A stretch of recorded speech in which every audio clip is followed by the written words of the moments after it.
என்னுடைய சகோதர சகோதரிகள் அனைவருக்கும் என்னுடைய பணிவான அன்பான வணக்கங்கள். இன்னைக்கு புத்தரை பத்தி பேச போறோம். அவருக்கும் பிக்ஷுக்கு மத்தியில் நடந்த சம்பாஷணையை பத்தி பேச போறோம். அதனால ஸ்கிப் பண்ணாம பாருங்க. பிக்ஷுவே அப்பொழுது என்ன செய்வாய்? இதுதான் இந்த கதையோட டைட்டில். புத்தர்கிட்ட புண்ணான்ற பிக்ஷு வந்தாரு. புத்த தர்மத்தை உலகமெங்கும் பரவ செய்யணும்னு ஆசையோட வந்த அவரை புத்தர் கனிவோட பார்த்தாரு. தனக்கான தியான முறை ஒன்ன கருணை புரிஞ்சு அருளணும்னு அவர் புத்தர்கிட்ட விண்ணப்பிச்சாரு. புத்தரும் அவருக்குரிய தியான முறை ஒன்ன உபதேசிச்சாரு. அப்புறம் புன்னாவை நோக்கி புத்தர், எந்த ஊருக்கு போக போற அப்படின்னு கேட்டாரு. சுனபராந்தான்ற ஒரு மாவட்டம் இருக்கு, அங்க போய் தர்ம பிரச்சாரம் செய்ய போறேன்னு சொன்னாரு. அதுக்கு புத்தர், புன்னா, சுனபராந்தால இருக்கிற மக்கள் கொஞ்சம் கடுமையானவங்க.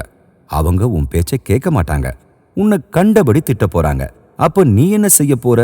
அதுக்கு அந்த பிக்ஷு, ஆஹா, அவங்க எவ்வளவு நல்லவங்க, திட்டதானே செய்யறாங்க, என்ன அடிக்கலையேன்னு நினைச்சுப்பேன்னாரு. அதுக்கு புத்தர், நல்லது, அவங்க உன்னை அடிச்சிட்டாங்கன்னா அப்ப நீ என்ன செய்வேன்னு கேட்டாரு. ஆஹா, அவங்க கல்லை எடுத்து என்ன அடிக்கலையே, கையால தானே 2 தட்டு தட்டுறாங்கன்னு நினைச்சுப்பேன்னு அந்த சிஷ்யன் சொன்னாரு. உடனே புத்தர், அப்பனே, அவங்க கல்லை எடுத்து வீசி அடிச்சா அப்ப நீ என்ன செய்வ?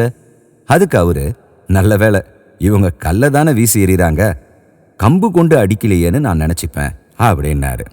அப்புறமும் புத்தர், அப்பனே, ஒருவேளை அவங்க கம்பால உன்னை தாக்குனாங்கன்னா அப்ப நீ என்ன செய்வேன்னு கேட்டாரு. அதுக்கு புன்னா, நல்ல வேளையா இவங்க கம்பை வச்சுக்கிட்டு தான் என்ன அடிக்கிறாங்க, கொலகார கத்தியால தாக்கலையேன்னு நினைச்சுப்பேன்னாரு. அதுக்கும் புத்தர் என்ன கேட்டார் தெரியுமா? ஒருவேளை அவங்க கத்தி எடுத்து உன்னை குத்திட்டாங்கன்னா அப்ப நீ என்ன செய்வ அப்படின்னு கேட்கும்போது அதுக்கு புன்னா, ஆஹா, இவங்க கத்தியினால குத்தத்தானே செஞ்சாங்க, என் உயிருக்கு ஆபத்து ஒன்றும் விளைவிக்கலையேன்னு நினைப்பேன்னாரு.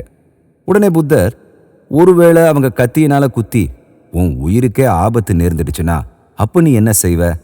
அதுக்கு பிட்சு சொல்றாரு, ஏராளமான பிட்சுக்கள் தங்களோட உடல் மேல அதிருப்தி கொண்டு வாழ்க்கையில வெறுப்படைஞ்சு கத்தி ஒன்று கிடைக்காதான்னு ஏங்கிக்கிட்டு இருக்காங்க. ஆனா எனக்கோ எந்தவித சிரமமும் இல்லாம ஒரு கத்தி கிடைச்சு உயிர் போக இருக்கேன்னு சந்தோஷமா நினைச்சுப்பேன்னாரு. புத்தர் சொன்னாரு, ரொம்ப நல்லது, ரொம்ப நல்லது புன்னா, நீ சுனபராந்தால நல்லா பணியாற்ற முடியும், உன்கிட்ட பொறுமையும் எளிமையும் இருக்கு, உனக்கு காலம் ரொம்ப நல்லா இருக்கு, நீ நினைச்சபடி தர்ம பிரச்சாரம் செய்ய கிளம்புன்னாரு. அவரும் சுனபராந்தா நோக்கி புத்தரோட ஆசையோட பயணமானாரு. அஹிம்சையும் பொறுமையும் எளிமையும் நேர்மையும் தர்ம பிரச்சாரம் செய்யறவங்களுக்கு இன்றியமையாத குணங்கள். ஒரு ஞானமடைஞ்ச குரு தன்னுடைய ஞானத்தை, தான் பெற்ற அந்த ஞானத்தின் மூலமான இன்பத்தை, ஆனந்தத்தை எல்லாரும் தெரிஞ்சுக்கணும்னு விரும்புவாரு. அதனால தான் போன பாதையை எல்லாருக்கும் விளக்கி சொல்லணும்னு நினைப்பாரு. அது மட்டும் இல்லாம தன்னிடத்தில் சிஷ்யனா சேர்ந்தவங்களும் இந்த உன்னதமான விஷயங்களை பெற்று அவங்களும் மற்றவங்களுக்கு இதை பிரச்சாரம் செய்யணும்னு நினைப்பாங்க, அதாவது போதனை செய்யணும்னு நினைப்பாங்க. அந்த மாதிரி தான் புத்தர் தன்னிடம் இருந்த அந்த ஞான பொக்கிஷத்தை எல்லா மனிதர்களும் பெற்று ஆனந்தம் பெற வேண்டும்னு நினைச்சாரு. அதனால தான் ஊர் ஊரா போய் அவர் பிரச்சாரம் செஞ்சாரு. இன்னைக்கும் நிறைய பேர் தன்னுடைய ஞான நிலையை மற்றவங்களுக்கு பிரச்சாரம் செய்யணுன்றதுக்காக நிறைய டெக்னாலஜியெல்லாம் பயன்படுத்திக்கிறாங்க. அது தவறே கிடையாது.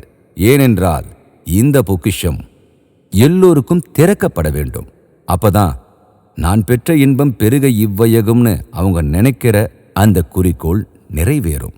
அதனால மற்றவங்க குரு ஸ்தானத்தில் இருந்து உங்களுக்கு வழங்கும் போதனைகளை அசிங்கப்படுத்தாம, கேவலப்படுத்தாம, அவங்க சொல்றத அப்படியே நாம் கடைபிடித்தோம் என்றால் நிச்சயம் நம்முடைய ஆன்மீக பயணமும் இனிமையாக செல்லும் என்பதில் சந்தேகமே இல்லை. நன்றி, வணக்கம், ஜெய் ஹிந்த்.